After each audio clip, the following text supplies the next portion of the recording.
deuses e alienígenas, as intrigantes teorias dos deuses astronautas da antiguidade.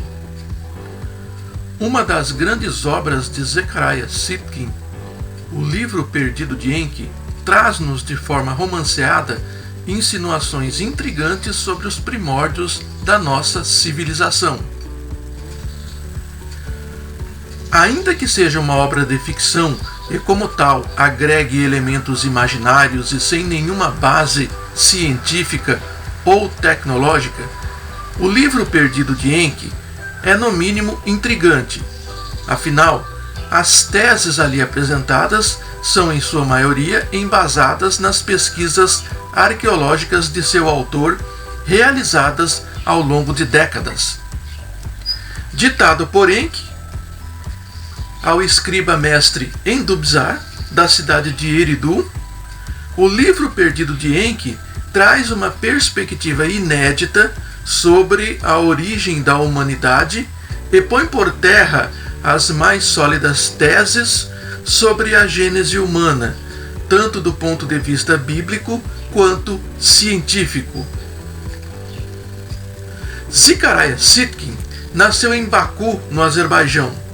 Historiador e arqueólogo, especializou-se no estudo das tabuletas de argila e da escrita cuneiforme dos antigos sumérios, tendo se transformado numa sumidade no assunto. Uma de suas obras, o livro supracitado, se destaca pela intrigante teoria de que os nossos antigos deuses eram, na verdade, alienígenas. Segundo Sitchin, os Anunnakis eram seres gigantes que chegaram à Terra há quase 500 mil de anos atrás. Eles seriam originários do planeta Nibiru. A NASA admitiu a existência do planeta Nibiru, mas depois desmentiu. O planeta Nibiru também é, por muitos, considerado o 12º planeta do nosso sistema solar, cuja órbita excêntrica é de 3.600 anos. Os Anunnakis vieram para a Terra à procura de ouro. O objetivo era processar esse minério e espargi-lo na atmosfera do seu planeta, que estava se deteriorando perigosamente. Aqui chegando, se estabeleceram na região onde hoje fica o Iraque e ali fundaram o Eridu. Para facilitar a extração do ouro, os Anunnakis realizaram uma experiência genética cruzando o DNA do Homo erectus com o DNA dos Anunnakis. Feita a fertilização in vitro, o feto foi gerado no ventre de uma fêmea Anunnaki. O resultado disso foi o advento do Homo sapiens.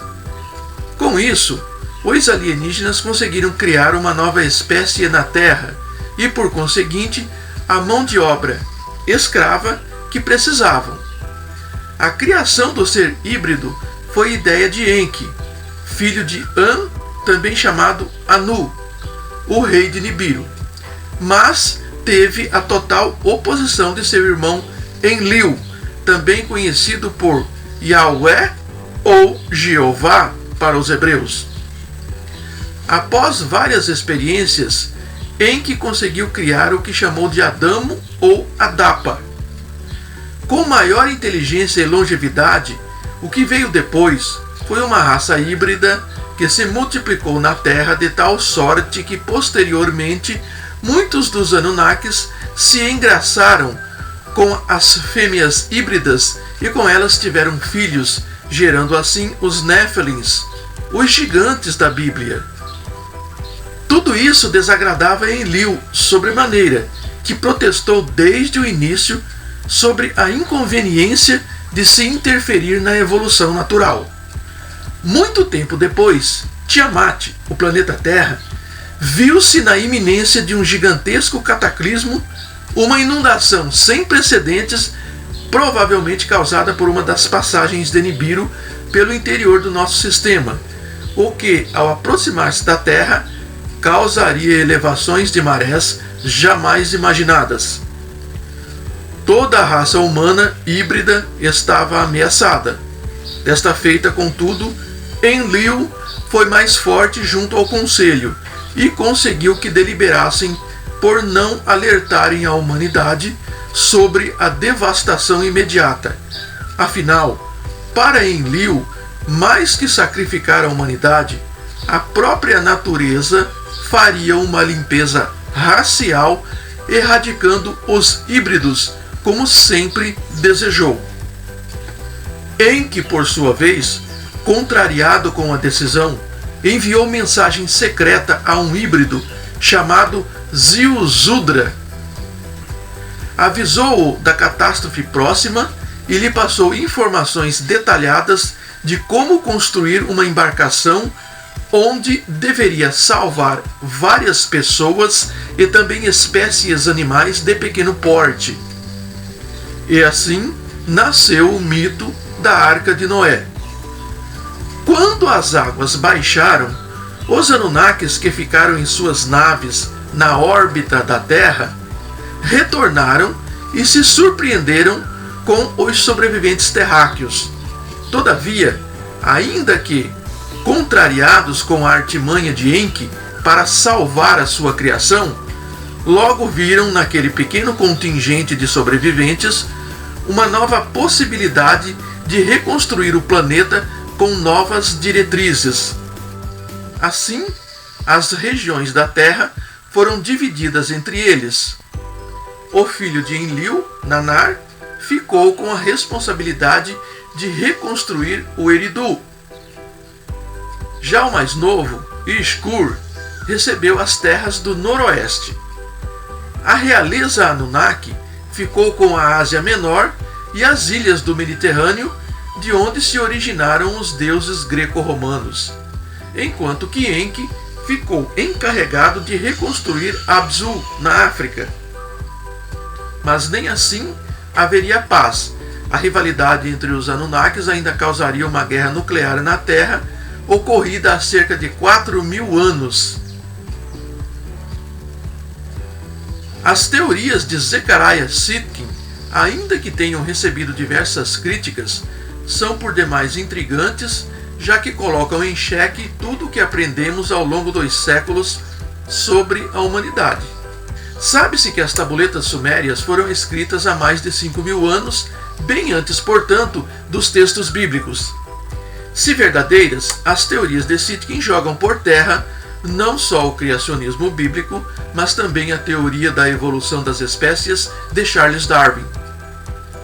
O livro perdido de Enki, como obra de ficção, não tem a pretensão, portanto, de evidenciar uma tese. Todavia, quase toda a literatura de Sitchin não é ficcional, e sim estudos sérios baseados nas traduções de milhares de tabuletas de argila. Notadamente sobre sua literatura propriamente dita, salientamos que a mesma, ainda que tenha recebido críticas de ser interpretativa, explica com bastante propriedade a origem dos diversos panteões, bem como nos acena para uma possibilidade fascinante da origem da nossa própria espécie, bem diversa da que hoje acreditamos.